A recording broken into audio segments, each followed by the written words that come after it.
Hey, how you guys doing? Welcome back to the Hellhound Show. I'm Hellhound, and I'm here with a very special guest today. If you guys have been watching my show, I mentioned my old roommate who has a movie collection that puts mine to shame. Darkwolf. Yeah, his name's Darkwolf, and he's the one who had me talk to Debbie Sue Voorhees on the phone on Christmas. He's the one who had the Chucky and Tiffany doll. He's the legend. He's the legendary ex-roommate you guys have all been hearing about. He's here with me today, very special guest. Thank you for the kind words, my friend. You're very welcome. And you know, nothing against Spellbinder. My other show, Dead Level Discussions, that's not being canceled or anything. Spellbinder's a cool guy, but me and him have way more in common. We have a lot of stuff to talk about, and we agree on everything. I'm thirsty.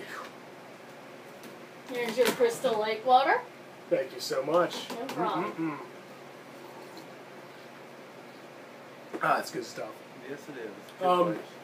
We couldn't really decide on one, single topic, so we're going to kind of talk about like a lot of different things that interest us. So what we're doing is Spice Girls. That's what we're going to do today. Yes, I want to debate which one is the best. Yeah, and like we can't really decide, so we argue too much on that because like they're both a huge influence on our lives. That whole group. I wanted to talk about New Kids on the Block, but he had to have his way and talk about Spice Girls. So I was like, okay, let's just talk about something else. So we're going to do a horror video. We're going to talk about slasher. Yeah, I think we should do horror instead. Yeah, because I want to talk about New Kids on the Block, but no, of course not. I can never get my way. So, by the way, we're kidding. But yeah, we're going to talk about. Although my name is Darkwolf. Yeah, Darkwolf, and I'm Hellhound. You already know me. And hopefully we're going to do some future videos. Maybe we'll have our own show similar to Devil Discussions, but right now it's just part of my Hellhound show, and he's a special guest. Hellhound's reviews featuring Darkwolf right now. But eventually we might have our own show going on once we get more episodes. All right, well, let's begin. First of all, if you guys watched my Friday the 13th videos, you know I have a lot of insane theories on Jason. Like, I think that he really did drown. He was resurrected. I think that he possessed Roy in Part 5, going from the evidence showing Jason goes to hell. I know none of this was the filmmaker's intention. They didn't sit around saying, we're going to do this. But, it makes in-universe sense in a fictional story. I think that's what happened. And I've talked to a couple cast members, Debbie Sue Voorhees and Dominic Brasha, and both told them my theory, and they agreed with it. They thought that was a very good theory on what they were doing. Yeah, exactly. So people actually worked with. He also talked to the actor who played Steve Christie in the original Friday the 13th. Yes, I have talked to him about these things. This guy's the real deal. He's talked to like all these people who worked on these movies, all these actors, that are part of low-budget '80s horror films, which are our personal favorites. People say I'm obsessed. I call it love. I actually love what I'm watching. I love the art and the time that people took to put into the film. Exactly, and like the thing is, like people used to like belittle me. They used to say, "Why are you so obsessed with these cheesy movies?" And like I used to kind of, back then when I was like really young, I used to kind of, take it the wrong way. I was kind of like, I don't know. But now I embrace it. I'm like, screw you guys. I love these movies. I'm proud of it. I embrace it. I was even friends with a couple people in the film, so it was really nice. Yeah. And Part 5, I mean, it's a great film. I don't know how any way you cut it. It's a great movie. It has plenty of kills, humor, everything you might need.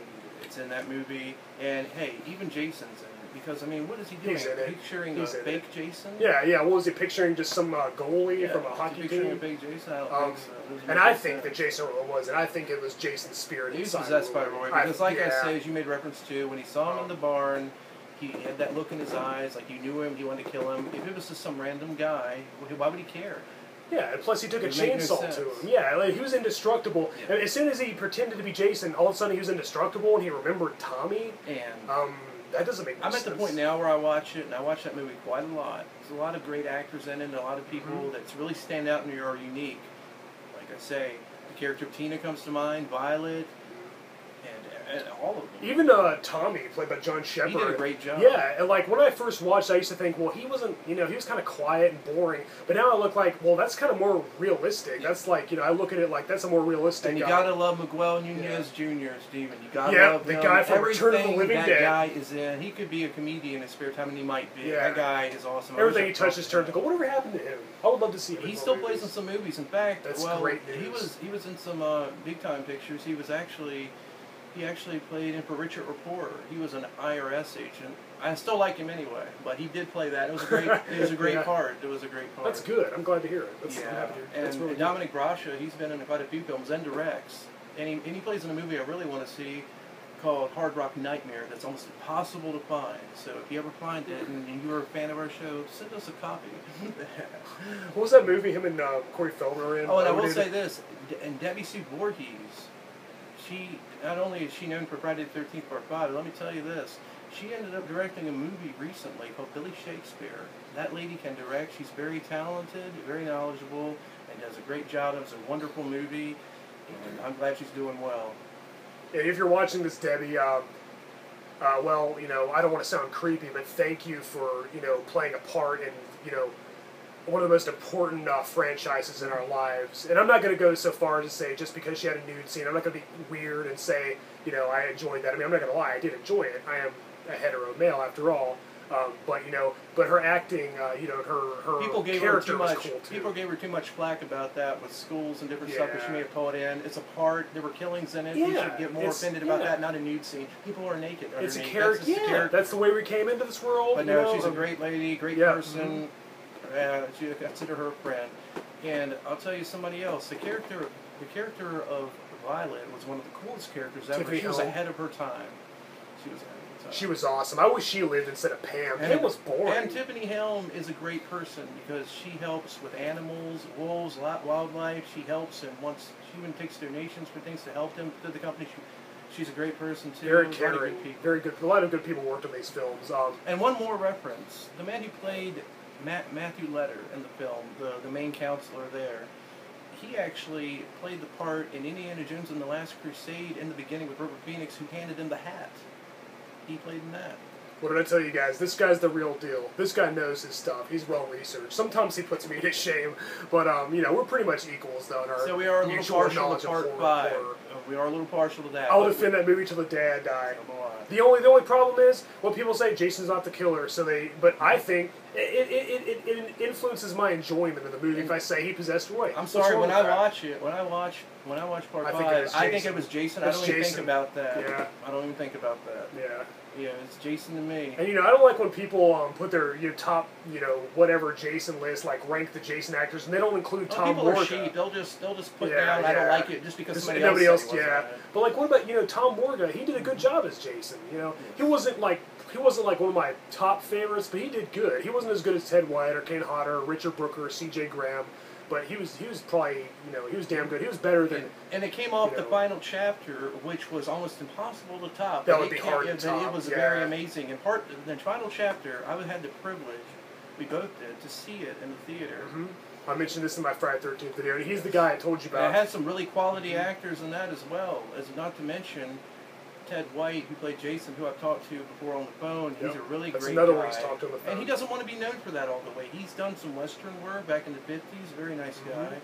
And Judy Aronson, she has corresponded with me before. Not only is she a very nice person, she also still is active in the community. She does fitness. She has her own aerobics studio. Very nice lady.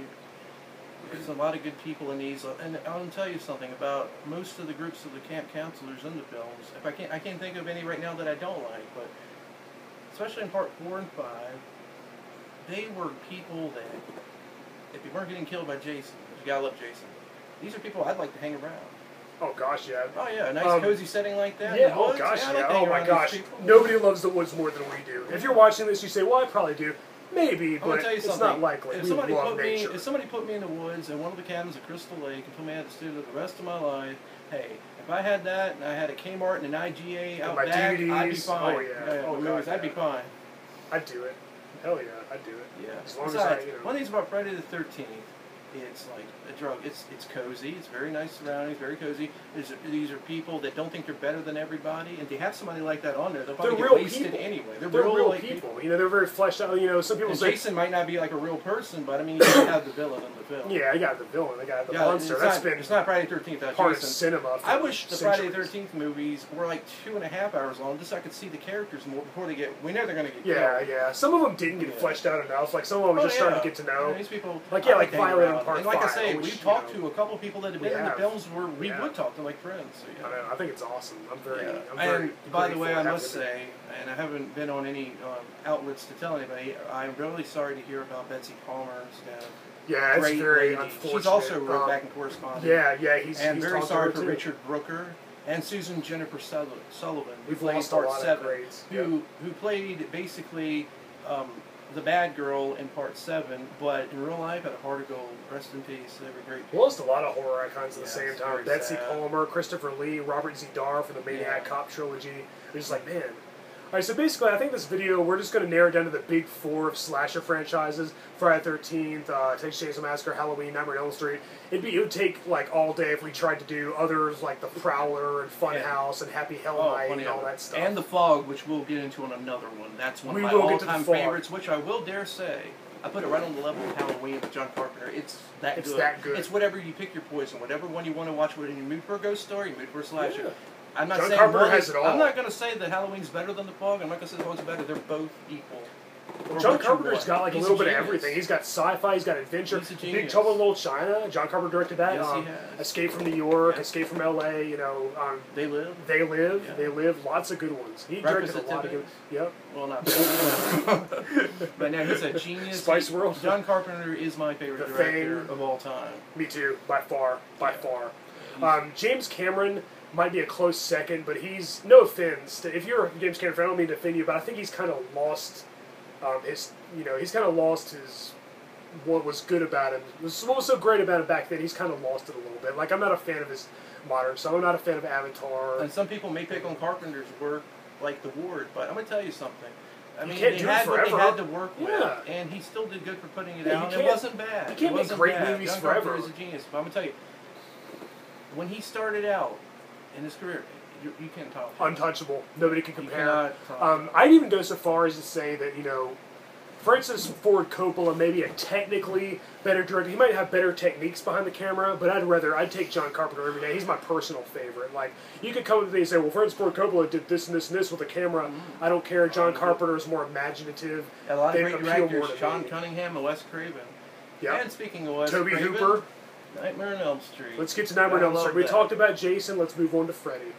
Now, personally for me, we mostly agree on the same things. Yeah. I'm a really huge fan of the first one, as a lot of people are. He likes Part 3, which is damn good. You can't win, and sometimes you might be in the mood for Part 1. Like I say, those first 3 films are amazing. And hey, It's just like I a know trinity. everybody picks on Freddy's Revenge. But let me tell you something. It was unique. It was a different style. It was just different. And I'm going to tell you something. And I lived through them. It felt like 1985. And a lot of people right now, some people will make fun of it, but a lot of people right now wish they could go back to 1985. Gosh. And when you watch, it's like a time capsule. You don't know how much He's I wish I goofing could do around that. in his room, and let me tell you something. I've corresponded with Mark Patton before. Heck of a guy, nice guy. And you know what? He's gay, so I don't care, yeah. I'm not holding for that. he's a great guy. It doesn't matter. Hopefully nobody He did a knocks it great for that. character. I want to tell you something. They had Brad Pitt up for that role, who really wanted that part, and they picked Mark Patton.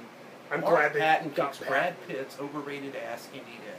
He did a great Especially job in for that that movie. role. Did yeah. a great job. Yeah, he did better. There's some people, like, there might be an actor, like, you know, who's more versatile and they do more roles, but, like, sometimes I like to see an unknown because it affects my my Kim believability. Myers seemed the perfect girlfriend to Meryl Streep help him look through. alike. Yes, she does look like her.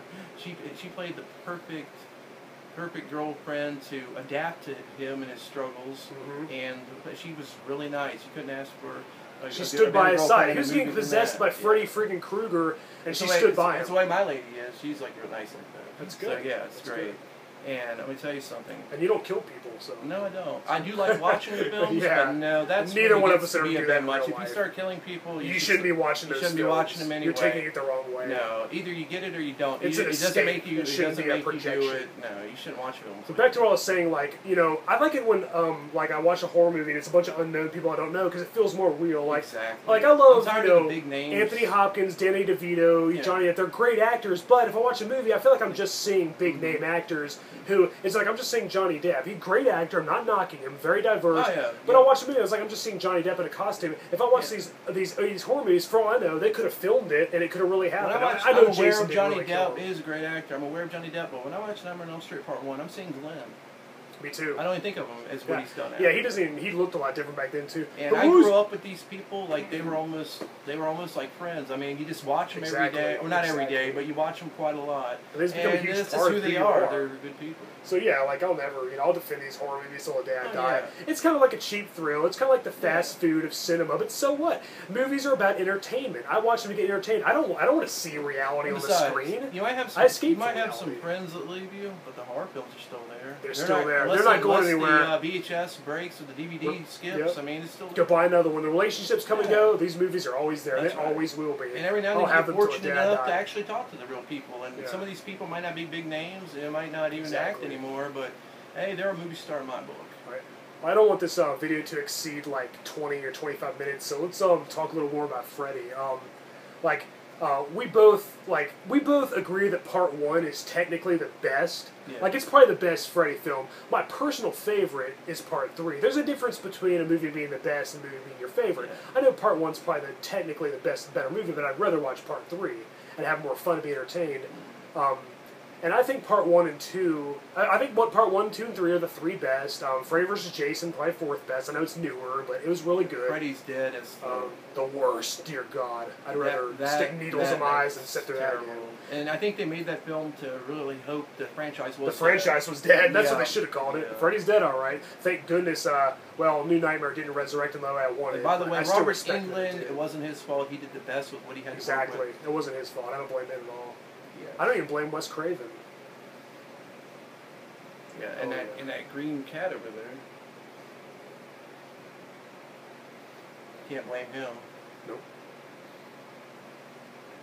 So which one was your least favorite besides that? Was it the New Nightmare? I will say this about this green cat. This came from one of the cast members from Freddy's Dead. She also played... It's still cool to have. She also played in 976 Evil.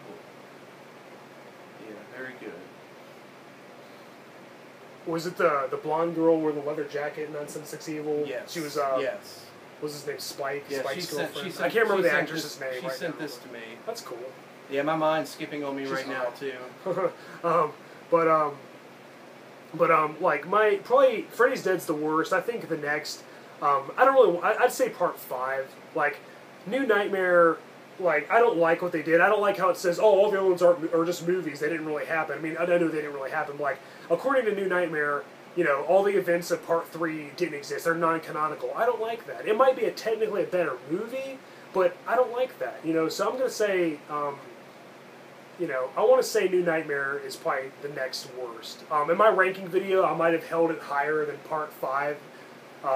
But, yeah, I just don't like that they did that. It did have some great moments. For me, they all go in order of the series. In order not counting Freddy vs. Jason. They got worse and worse. Well, you like Part 3 better than Part 2, though, right? It's debatable. Depends on the mood I'm in. I really love Part them both. 2 was darker. Part 2 was darker, and Freddy was meaner in it, but I'll always like Part 3, because it just blew me away when I first saw it. I had so much fun. Part 2 didn't have that impact on me, but I respect his opinion. If he likes Part 2 better, and by the way, Jack Shoulder, the director, also directed Alone in the Dark, one of my favorite horror films. That's what it was. When I did my Nightmare 2 video, I said Jack Shoulder directed one other thing I like. I couldn't think of it at the time. Alone in the Dark with Donald friggin' Pleasance and Jack Palance. That was a great movie. Speaking of Donald Pleasance, God, I love the Halloween. Now we got to get to Halloween. We talked about Jason. We talked about Freddy. Now it's time for Myers. Yeah, this video, let's call it the big 4 of slashers. We're not going to talk about, Leprechaun. we're not going to talk about, we're not going to talk about Happy Birthday to Me and all that stuff. Film. Those are great. Those are great. We're not talking about Maniac. Those are all great films. We're going to narrow it down because we could be here all day if we talked about all the slashers. And we have to go into what's the first slasher? Is it Psycho? What is it? So we're just going to narrow it down to the big 4. I wanted to do a big 4 video, dead level discussions, but Spellblinder isn't really as knowledgeable as we are. He's knowledgeable about other things, but he's not really knowledgeable about the big 4. He's not knowledgeable about Jason. Maybe a little bit, but not as much as us. Then again, who is? So which are your favorite ones? Alright, Halloween. Sorry, I keep getting off topic. I should probably change my name to Tangent instead of Hellhound, but that's what I do. You guys know that if you watch my show. That's Poltergeist. That's another time. Zelda Rubinstein. She was actually a phone sex operator before she was an actress. Don't I know it? I beat that addiction. Anyway, I do it. So you do. Enough about that. Alright, Halloween. Well, my favorite's obviously the original. If you guys watch my ranking video, watch my reviews of 1, 2, and 4, you'd know that. I feel like the original is the most sophisticated. You know, it's like one of the scariest movies ever made. They got Myers right in that movie. John Carpenter knew what made somebody scary, and he played that up to a T. Like, Michael Myers isn't a relatable character. Nobody can relate to him. You'll never meet anybody like Myers. Somebody might come close, but there's no one like Myers who ever exists. That's what makes him so damn scary, because we don't know what he does. And when they try to give him an origin, like Part 6 with the Druids and the cult, it might have been a good movie, but they tried to give him an origin, and then they did it again in Rob Zombie's remake. He came from a white trash family, generic, he was bullied, generic, he had an abusive stepfather. Oh, well, of course he's going to be a killer. I mean, he didn't have that in the original. And I will say this, He was mysterious. Rob Zombie's, I will say this, Rob Zombie's Halloween's, I mean, they had a few good parts in them, but overall, they are a good coaster to put your drink on when you're watching the original series. Yeah, you're not going to top the original series. Well, see, the same thing is, like, sometimes I'm watching the original Halloween, or Halloween 2, or Halloween 4, The Return of Michael Myers, or hell, even Halloween 5, but, and sometimes I get thirsty. Well, what I do is I take Rob Zombie's Halloween 2, and I use it as a coaster, so it doesn't put a ring on my coffee table. So I saw what he was trying to do, but it just didn't fit Michael Myers. I'm sorry, Rob Zombie. I've been a fan of you since I was 7 years old. You're probably what got me into heavy metal slowly. I understand you love horror movies, but you didn't do Myers justice. I'm sorry. Yeah. Halloween 2 sucks. And if you're watching this video, if somebody's watching this video and they like Halloween 2, I respect your opinion. We do respect your opinion. I can see the appeal. We saw it. Hey, we both saw it together at the theater. And there were some good parts that we got out of it. There were some good parts. That was literally the only like time. The hospital in the rain, that was pretty cool. It started out good. It started with promise, but then it was just Scout Taylor Compton, one of the worst actresses ever. Danielle Harris was in it, so it couldn't be all bad. No offense to Danielle Harris, who we love in Halloween 4 and 5. And the first movie was okay. In fact, I liked the first movie, and then I saw the second one, and then I started realizing the flaws of the first one. The second one ruined the first one for me, because I was like, okay, I kind of see the flaws. I kind of see, you know, pretty much the first one was only good because it was a remake of a good movie. Like The Hills Have Eyes remake. It's a good remake only because it's almost scene for scene like the original 1977 Wes Craven classic. It's not like word for word like Psycho, the Psycho remake from 1998. But it's really close, and that's why it's so good, because the sequel sucked. And the original Hills Have Eyes 2 sucked too, I know. But and I have to say, I'd rather watch it, the dog having flashbacks, and the mercenaries. I don't want to see that crap. And my opinion might be a little different than his on these, but we both pretty much have the same ones. But I have to say, my favorite Halloween films, not counting Part 3, and I'll get to that in a minute, but my favorite Halloween ones Myers Halloween Part films. 1 and Part 4. You just can't go wrong with those films. Part 1 was a classic, and can you imagine? This is the way he had it. This is the way Carpenter had it. In the first one, there was no relation to Laurie Strode. There was no. That was discovered later in Part 2. I know. You know how creepy it is? He has no reason, and he picks her. I like that better. Can you imagine if they didn't even have random a sequel for a few years and he just killed her? No reason, he just disappeared. And then in the second movie they said, oh, let's make him his sister. That gave him a motive. Michael Myers didn't have it, and they followed that throughout the whole sequels and in the remake. Like, remakes usually disregard sequels. Hey, like, Carpenter admitted he was drunk at the time when he came up with it. Yeah. I believe it. I believe it. And not to take anything away, I mean, it was great for having Jamie Lee Curtis return instead of him focusing on different babysitters, which would, either way, it would go well. Either way. Yeah. Yeah, I mean, Curtis did a great job, and then having her niece, title. Jamie Lloyd, I mean, it was great. But. Well, you know, some people argue on this, but, like, H2O and Resurrection, I'm sorry, no matter how you look at that, they ignore parts 4, 5, and 6. I don't. Accept it already. And that makes me want to ignore them. Exactly, I ignore them. I'd rather, I know Jamie Lee Curtis returned as Laurie Strode. That's cool, but I like the continuity better when it actually explains, okay, H2O, okay, it follows part 2, right? How did he survive being burned?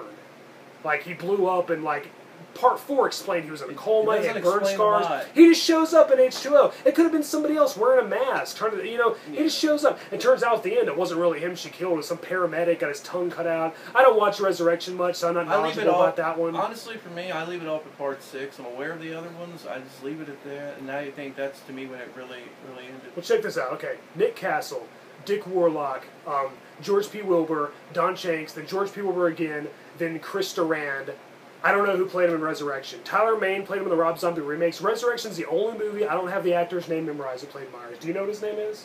I used to. Who played Myers in Resurrection? I don't Resurrection? care about the film. I don't know. You know how many times I watched it? Once. That was enough. I can't sit through that. I will say this, to give it credit, though, The first 10 minutes of the film was pretty good. Yeah, when I first watched it, he killed his sister, finally achieved. How often does a villain achieve what they want? Like, what if Chucky transfer his soul into Andy's body? Like, would it be you don't want Andy to die, but would it be kind of satisfying at the same time just saying, wow, the villain actually accomplished his mission. And so after that, he killed her. I was like, what direction is this movie going in? What's he going to do now? His whole family was wiped out. Jamie Lloyd doesn't exist in this universe. I guess Laurie's son, she had an H2O, was just forgotten about. What was the actor's name? Josh Hartnett? I don't know. Josh Hartnett. Hartnett, whatever. Well, I mean, if you ever watched Dawson's Creek, you really might be a fan of H2O. Yeah. It felt like a Dawson's Creek. It with was. Michael It basically Myers was. in it, Steve Miner did Dawson's Creek. Halloween Resurrection, that just was... What happened, Steve? You directed Friday the 13th 2 and 3. What happened? I don't know. He did a great job on those. Yeah. But I will have to say this about Halloween 3. I know Michael Myers isn't in it, except for showing briefly of it, but I'm a personal huge fan of that, and my girl too. We're a huge fan of Halloween 3. It feels like Halloween. It was a different story, and I respected it. And can you imagine if people, instead of flaking out and saying, "Oh no, he's not Myers in it. isn't in it. What do we do? What do we do? They were going to have every year come out. And they were going to have one every year come out. And you know what? They could have also reverted back to Myers later in different ones. It was going to be an we could have anthology. been at Halloween 30 by now, almost.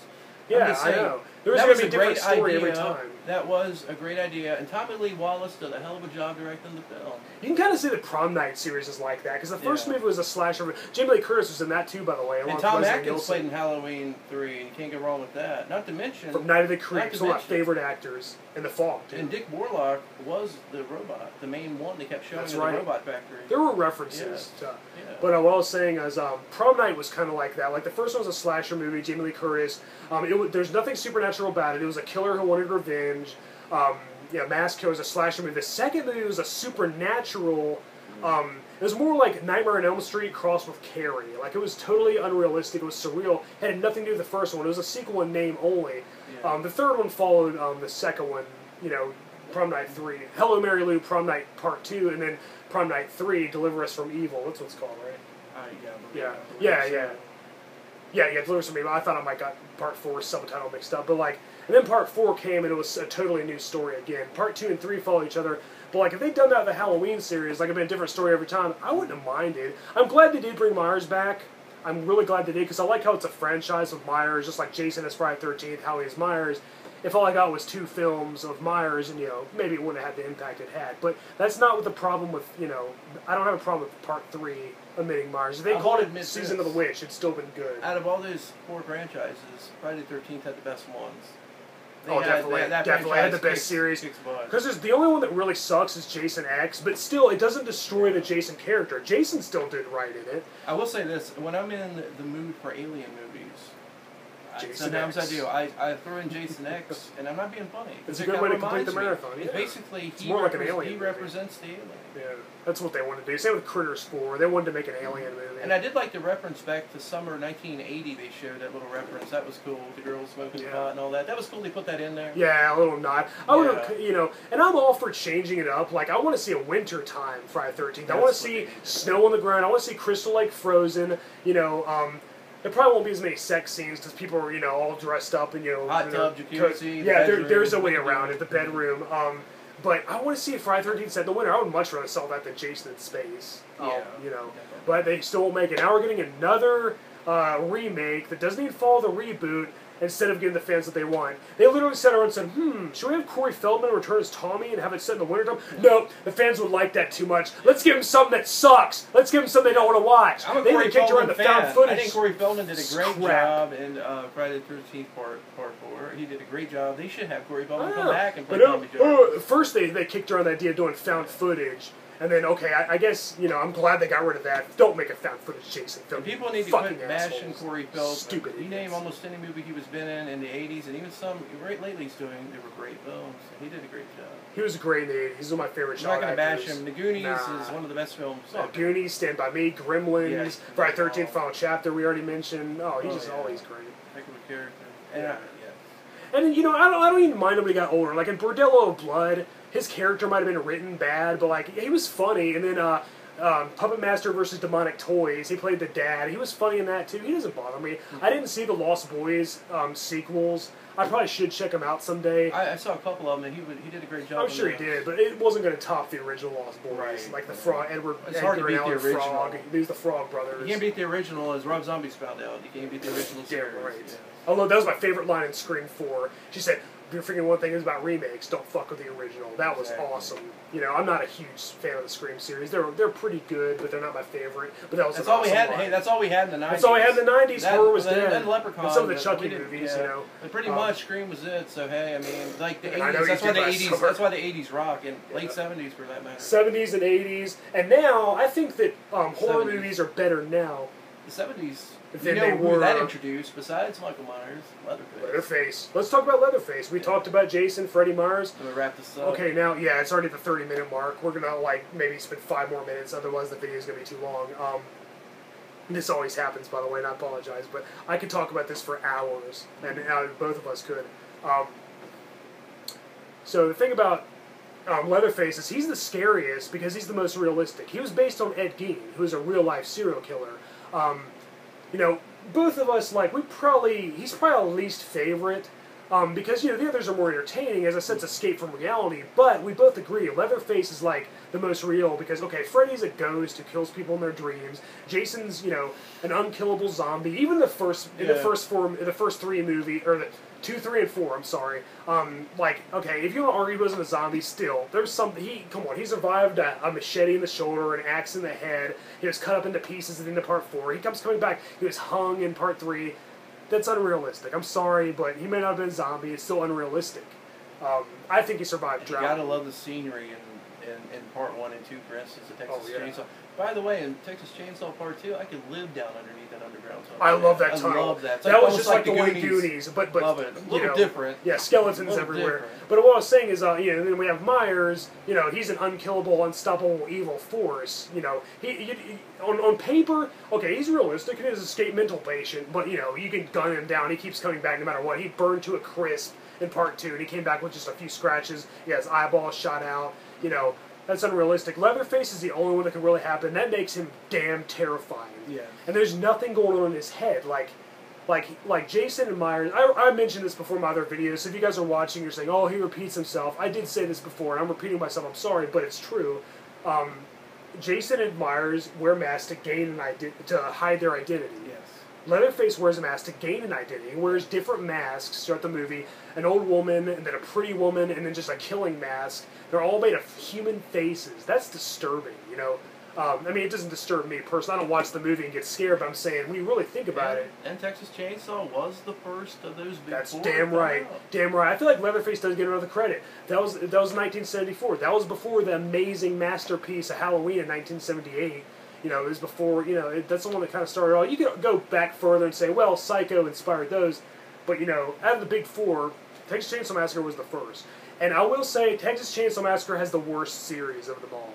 It has the worst series, but in some ways, it has the best original. Maybe not the most entertaining original, maybe not the most fun original, but most sophisticated and, like, most groundbreaking original. Damn right. Halloween's like a kind of close second. Like, that's done really well too, but Texas Chainsaw Massacre just feels so real. When you're watching it, it's like a documentary style. You feel like you're watching, like, they captured it on a camera, like they filmed it. Like, you actually believe that these kids, and these people, you never saw them again. Paul A. Parton, who played Franklin. Yeah, I like Franklin. Yeah, Marilyn Burns played Cy Hardesty. There were a few movies after that, but, you know, they didn't, you know, we saw Jamie Lee Curtis plenty of times again. We saw Kevin Bacon again. We saw Johnny Depp. Oh, boy, we sure did. You know, we better believe we saw Johnny Depp. And, you know, he's not going to go away anytime soon. But the Texas Chainsaw Massacre, they're all relatively unknown. I mean, well, they're basically totally unknown. Marilyn Burns was also in Eaten Alive, also directed by Toby Hooper. Janice Blythe from Hills Have Eyes was also in that, I believe, if I'm not mistaken.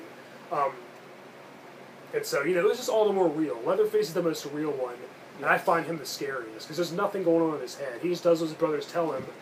And, like, if I could face any of them, like, if I had to choose which one I wouldn't want to face, it might be Leatherface.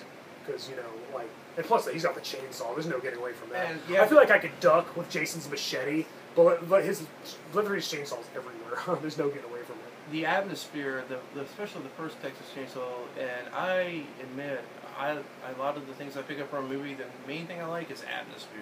And the atmosphere in that film, and just seeing the scenery, they just put you there. It puts you in the right mood. Yes. And like it starts out, like it's just so gritty, like you see pictures taken of the bodies. It sets the right mood. It's like, okay, if you're going to take like a class in college that teaches you about crime, real life murders, if I didn't know about the Texas Chainsaw Massacre, if I was uneducated about it, and they showed that saying it really happened, this is a documentary and a real murder, I'd believe it. I'd think this was based on real life, and it was, real life serial killer Ed Gein. It didn't really happen like that. For, you know, the poster says real events, you know, but they exaggerate a lot. You know, they weren't really the Sawyers. In fact, they weren't actually given a last name till Part 2. You know, Drayton Sawyer played by Jim Saito. And of course, on that poster for Part 2, Breakfast Club parody. That was a great poster. I still need to show you my new DVD. I think you're wrong about the timeline, awesome. Though. 10 years later, the bus is back. I don't think it was 10 years. It was 12 years. 12, yeah. 74 to 86. Well, I think the events of the first movie did take place in 1973, but then that's 13 years, you know, so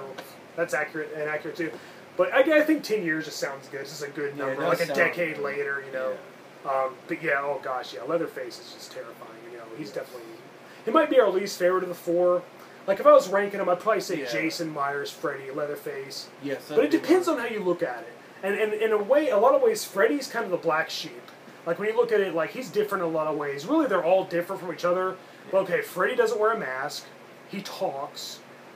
You know, he's supernatural. Like, he hunts victims in their dreams, not in the real world. Freddy's totally different. But it's kind of weird when you think they're all lumped up together. It's like, you know, the classic Universal monsters. Frankenstein, Dracula, the Mummy, the Wolfman, Creature of the Black Lagoon, you know, which, you know, Phantom of the Opera, whatever ones you want to consider. Plus, it depends on the mood you're in, for which one. Yeah, exactly. You can't go wrong with any of them. Sometimes I want to watch, you know, a bunch of teens getting killed at a camp in an isolated setting by a killer with a hockey mask. Sometimes I will see a killer that can actually go to your house and kill you and you wear a mask and, you know, there's people trick-or-treating. I'll watch Halloween. Sometimes I'll move for something a little more supernatural, a little more psychological.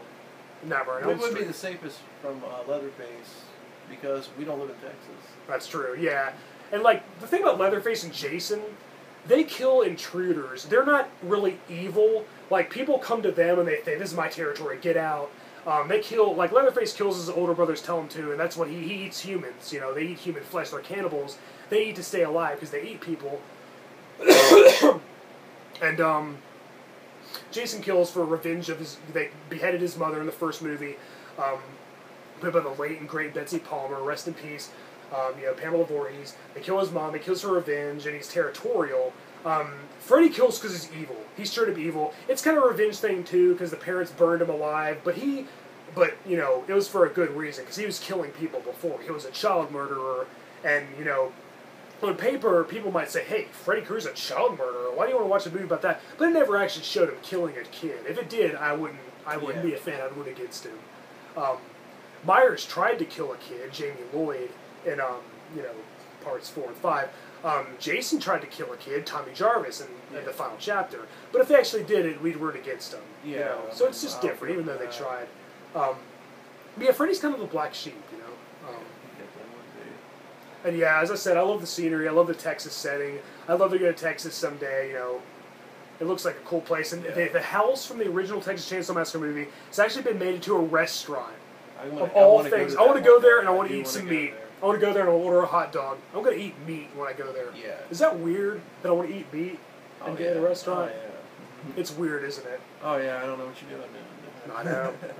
Yeah, but we definitely awesome, got to go there, especially Blairstown. I want to go where the original Friday 13th was filmed. Yes, definitely want to go to Blairstown. Yeah, there's a lot of places where I go. And of all the movies we're talking about, if I had to pick one scene to live in, it would be the Friday 13th, living in the woods. Yeah, if I had to pick one where I'd live, it'd be... And have all our horror movies, of course. It's a little too hot in Texas. I like to visit there, but I don't want to live there. It's a little too hot. You know, the original Nightmare on Elm Street was like probably Los Angeles, California. Later on, they retconned it and said it was Springwood, Ohio. Yeah, we know where it was. But yeah, you know, I mean, you know, wherever, like, you know, suburbs. Halloween and Nightmare on Elm Street are basically the suburbs. This has been big cities. Yeah, I will say this has been great to get together to do this again. I know. I'm glad. And you know, the best thing about this is we have these discussions all the time. This is the first time we're filming it. Yeah, it was Great to be a part of it, and I hope to return for some more shows. Oh yeah, and so well, that's the big four slashers. You know, I think we can all agree that they definitely have their place in history. Like them or not, they're an important part of culture, and you know. I mean, you can hate them all, but they ain't going anywhere. And I feel like these series will probably be going on long after I'm dead and decomposed. Besides, the people who are against these series aren't the people I'd want to associate Me neither. friends with anyway. So I don't care what and they by think the way, anyway. if you're watching this, you must love horror too. Yeah, I was hoping you wouldn't watch a 40-minute video. Dude, it's already too long, and I apologize. And yeah, and you know, so by the end of this, if you say, "Oh, I hate horror movies," I'm gonna guess you're probably a fan of horror movies. Yeah.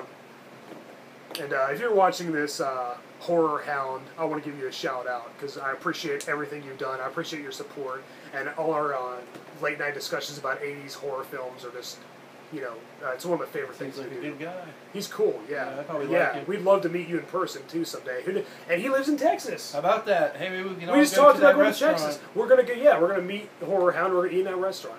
All right, but we're gonna get to wrap this up. Well, it's nice working with you again, my friend. You too, buddy. And there's probably gonna be more to come. This is the first of many. I'm Hellhound. Darkwolf. And thank you for watching. Keep it horror.